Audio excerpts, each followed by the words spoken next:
नमस्कार दोस्तों, आज की कहानी में हम लोग जानने वाले हैं यानी कौन सी स्थिति में पत्नी के साथ शारीरिक संबंध नहीं बनाना चाहिए वरना आप बुरी स्थिति में फंस जाओगे यानी आपके साथ धोखा हो जाएगा। दोस्तों, अक्सर देखा गया है कि पति और पत्नी का संबंध साथ जीवन के लिए होता है, परंतु एक ऐसी स्थिति आती है जब पुरुष को यानी अपने पत्नी के साथ संबंध नहीं बनाना चाहिए। आखिर वो कौन सी स्थिति है, इस कहानी के माध्यम से समझने का प्रयास करेंगे। जो भी हमारे प्यारे साथी भाई एवं बहन और दर्शकगण चैनल पर पहली बार आए हैं, चैनल को सब्सक्राइब कर लीजिए और नोटिफिकेशन को ऑन कर लीजिए। चलिए कहानी को शुरू करते हैं। एक गांव में पंडित महाराज रहा करते थे। वो अपने राजा के पास जाते और राजा उनको बिना काम किए ही कहे तो पैसा और धन दे देते थे। उसी से पंडित महाराज अपना ज़िंदगी व्यतीत कर रहे थे।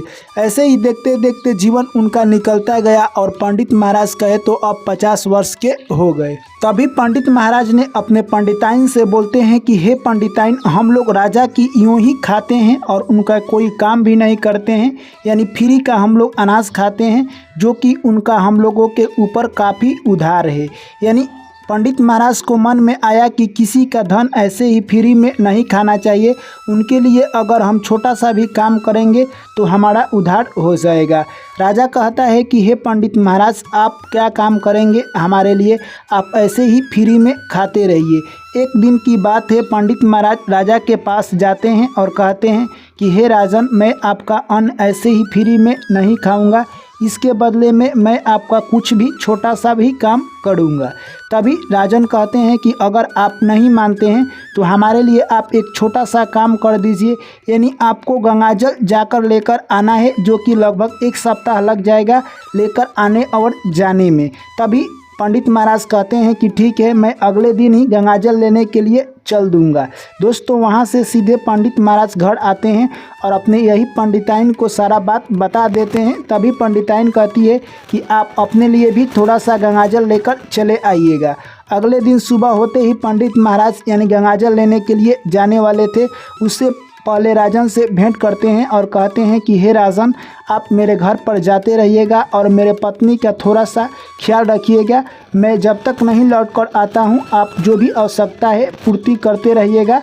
यह बात कहकर और पंडित महाराज फिर घर आते हैं और कहते हैं कि मैं अब गंगाजल के लिए जाता हूँ। तभी पंडिताइन कहती है कि आपके बिना मैं नहीं जी सकूँगी, आप अगर जा रहे हैं तो मैं कैसे रहूँगी। तभी पंडित महाराज कहते हैं कि कुछ ही दिनों की बात है। उसके बाद पंडिताइन कहती है कि आप एक अपना तस्वीर दीवार पर बना दीजिए, उसी से मैं मोहब्बत और प्यार करूँगी, वही तस्वीर देखकर मैं जिंदा रहूँगी। पंडित महाराज बना देते हैं और गंगाजल के लिए निकल जाते हैं।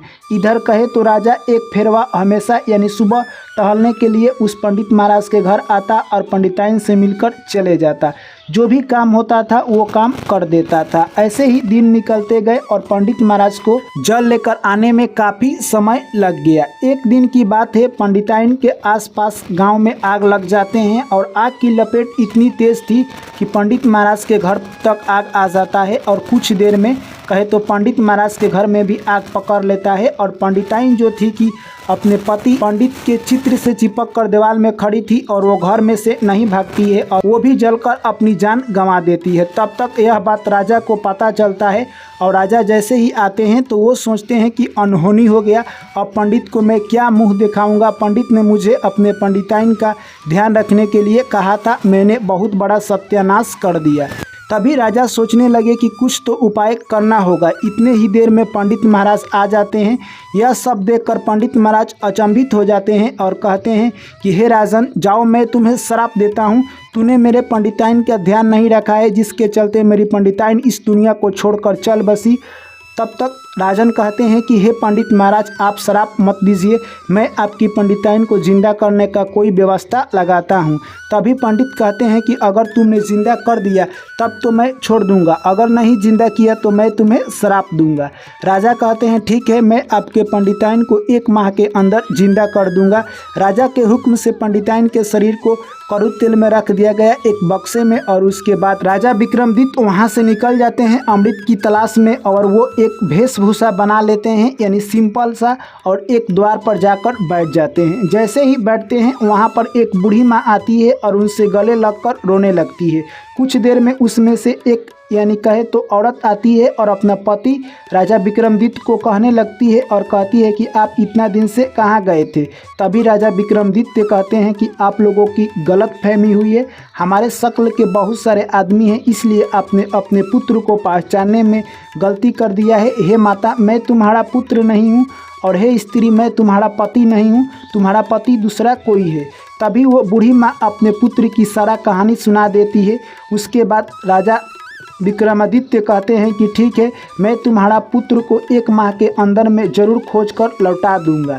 यह बात सुनकर बूढ़ी माँ को दिल में थोड़ा सा शांति मिलता है और वहाँ से विक्रमादित्य राजा कहे तो उसी राज दरबार में जाते हैं और वहाँ पर वेशभूषा बनाकर जाते हैं और जाकर उस लड़का से मिलते हैं और कहते हैं कि तुम्हारी माँ और तुम्हारी पत्नी तुम्हारे इंतज़ार में सूख कर आंठी हो गई है और तुम घर क्यों नहीं जाते हो। तभी वो लड़का कहता है कि राजा न तो छुट्टी देते हैं और न ही मुझे इस्तीफा पत्र देते हैं जिससे कि मैं काम छोड़कर अपने घर जाऊं। राजा मुझे नहीं जाने देते हैं और मुझे काफ़ी सताते हैं। यह बात सुनकर राजा विक्रमादित्य कहते हैं कि ठीक है, जाओ तुम राजा से कहना कि मेरी माँ और मेरे पत्नी का तबीयत काफ़ी सीरियस ख़राब है और मैं अपने घर जा रहा हूँ और मेरा काम करने के लिए मेरा छोटा भाई आया है जो कि 1 माह काम करेगा, उसके बाद मैं आऊँगा। यह प्रस्ताव जाकर वो लड़का राजा के सामने रखता है। राजा उसको मंजूरी दे देते हैं और वो लड़का कहे तो वहाँ से सीधे अपने घर चला आता है। अब राजा विक्रमादित्य उस लड़के के जगह पर काम करने लगते हैं। उस राज्य का राजा था जो कि बहुत शक्तिशाली था। वो देवी माँ का पूजा किया करता था और वहाँ से सोना 1 केजी लेकर आता और वही लोगों में डेली बांटा करता था। राजा की लोकप्रियता उस राज्य में बहुत थी। सभी लोग जैसे ही सो जाते थे, रात्रि को 12 बजे एक मंदिर में जाता। जैसे ही वो मंदिर के पास जाता, देवी माँ उसे एक कढ़ाई में उठाकर डाल देती और छान कर उसे खा लेती। जो भी उसका हड्डी बचता, हड्डी को एक जगह रखकर उस पर अमृत डाल देती और पुनः वो राजा जिंदा हो जाता। और उसके बाद देवी माँ उसे 1 केजी सोना देती और वही सोना लेकर राजा आता और सुबह अपने राज दरबार में सभी को बांट देता। इससे उसके राज में लोकप्रियता फैला हुआ था। दोस्तों, जो कि विक्रमादित्य राजा था वो सोच रहा था कि ये राजा हमेशा 1 केजी सोना क्यों बांटता है और कहाँ से लाता है। एक दिन रात्रि में विक्रमादित्य राजा उस राजा के चक्कर में लग जाते हैं और सारा कहानी जान जाते हैं। अगले दिन जैसे ही वो राजा जाने वाला था, उसे नशे की दवा देकर उसके बेड पर सुला देते हैं और विक्रमादित्य खुद कहे तो अपने शरीर में कुछ मिर्चें लगा लेते हैं और वहीं मंदिर के पास चले जाते हैं। देवी माँ आती है और उस राजा को उठाकर कढ़ाई में डालकर तल लेती है और खाने लगती है। जैसे ही खाती है, आज कुछ मांस का टुकड़ा कहे तो स्वाद अच्छा लगा। देवी माँ कहती है कि मैं तुमसे प्रसन्न हूँ। यानी देवी माँ मन ही मन कह रही थी और उसके बाद जो भी हड्डी बचता है उस पर अमृत गिराकर फिर से राजा को जिंदा कर देती है और कहती है कि आज तो मांस में तुम्हारे कुछ और ही बात थी, बताओ मैं तुमसे प्रसन्न हूँ, तुम क्या यानी वरदान मांगना चाहते हो। तभी राजा विक्रमादित्य कहते हैं कि आप मुझे 3 वरदान दे दीजिए। यानी एक वरदान मुझे कि आप यह रोज़ डेली मुझे यानी ताल कर खाती है, ये वरदान दे दीजिए कि आज के बाद आप नहीं खाएंगे और कढ़ाई को उलट दीजिए। देवी माँ कहती है तथा वस्तु। उसके बाद राजा विक्रमादित्य कहते हैं कि आप मुझे अमृत का घड़ा दे दीजिए। देवी माँ कहती है तथा वस्तु। और उसके बाद राजा विक्रमादित्य कहते हैं कि सोना निकालने वाली मशीन आप मुझे दे दीजिए। उसके बाद देवी माँ कहती है कि तथा वस्तु। दोस्तों, जैसे ही राजा विक्रमादित्य यह सब लेकर राज दरबार में लौटते हैं, तब तक उस राजा को नींद टूट जाती है और वो राजा जैसे ही होश में आता है, सीधे देवी माँ के पास मंदिर के पास जाकर देखता है तो वहाँ पर कढ़ाई उल्टा हुआ था। यह देखकर वो अचंभित हो जाता है। तभी राजा आकर अपने राज्य में उदास होकर बैठ जाता है। राजा विक्रमादित्य उसके पास जाते हैं और कहते हैं कि हे राजन, आप काफ़ी उदास लग रहे हैं। तभी वो राजा कहता है कि मैं डेली 1 केजी सोना लोगों को बांटता हूँ। आज सुबह में जैसे ही लोग आएंगे तो मैं लोगों से क्या मुंह दिखाऊंगा, मेरे पास सोना नहीं है। तभी राजा विक्रमादित्य कहते हैं कि इसमें चिंता की कोई बात नहीं है, सोना 1 केजी क्या चाहिए, मैं सोना बनाने वाला ही मशीन लेकर आया हूँ। जैसे ही सोना बनाने वाला मशीन वो राजा देखता है, वो चौकन्ने हो जाता है और कहता है कि तुम कोई साधारण मनुष्य नहीं हो, तुम अपने बारे में परिचय दो।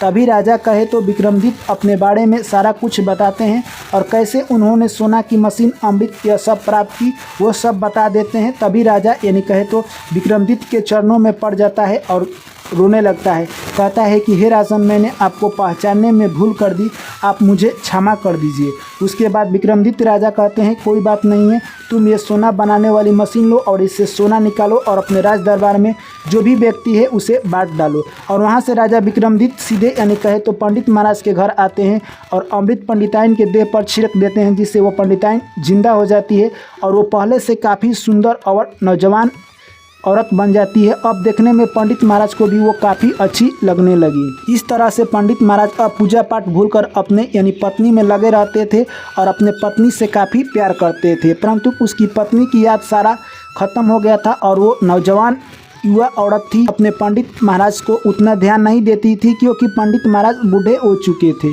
यानी अब उसका मन कहे तो एक पड़ोसी से लग गया था और उसी से प्यार करती।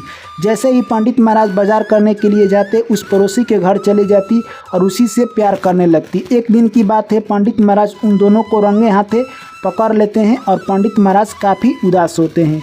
जैसे ही वो पंडिताइन को मारने के लिए जाते हैं, पंडिताइन और वो उसका आशिक मिलकर पंडित महाराज को मार देते हैं। तभी यह सब बात फिर राजा को पता चलता है। राजा अमृत लेकर जाते हैं, पंडित महाराज के देह पर अमृत छिड़क देते हैं और वो पंडित पुनः जिंदा हो जाता है।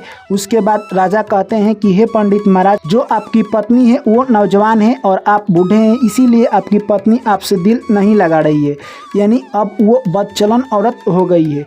तभी पंडित महाराज कहते हैं कि हे राजन, आप मुझे कुछ उपाय बताइए। तभी राजा कहते हैं जब औरत यानी अपने बदचलन रूप में आ जाए तो उससे प्यार नहीं करना चाहिए और उससे कोई भी संबंध और दोस्ती नहीं रखना चाहिए, नहीं तो आपका नतीजा यही होगा और आप अपनी जान गंवा देंगे। जब कोई औरत अपना यानी पति को प्रेम ना करे और अपने पति का दुराचार करने लगे तो उस स्थिति में कोई भी पति को अपने पत्नी से प्रेम और कोई भी संबंध नहीं रखना चाहिए। ऐसे पत्नी से दूरी बनाकर रखना चाहिए, नहीं तो वो आपका सारा सर्वनाश कर देगी, जिस तरह से आपकी पत्नी ने आपका सारा सर्वनाश कर दिया। तभी पंडित महाराज कहते हैं कि हे राजन, आपने मेरे आंखें खोल दी, आज से मैं अपने पत्नी के बारे में यह सब नहीं सोचूंगा और आज से मैं पूजा पाठ में लीन हो जाता हूँ। और वहाँ से पंडित महाराज कहे तो एक जंगल में जाकर कुटिया बनाकर वहीं पर अपने अंतिम जीवन भक्ति में लीन कर लेते हैं। तो दोस्तों, ये कहानी आप लोगों को कैसी लगी कमेंट करके ज़रूर बताएं। वीडियो अच्छी लगी वीडियो को लाइक करें, दोस्तों के साथ शेयर करें, चैनल को सब्सक्राइब करें। चलिए आप लोगों से मुलाकात होगी एक नई कहानी में, तब तक आप लोग मुझे दीजिए इजाज़त। Thank you, take care, bye bye, जय श्री कृष्ण, राधे राधे।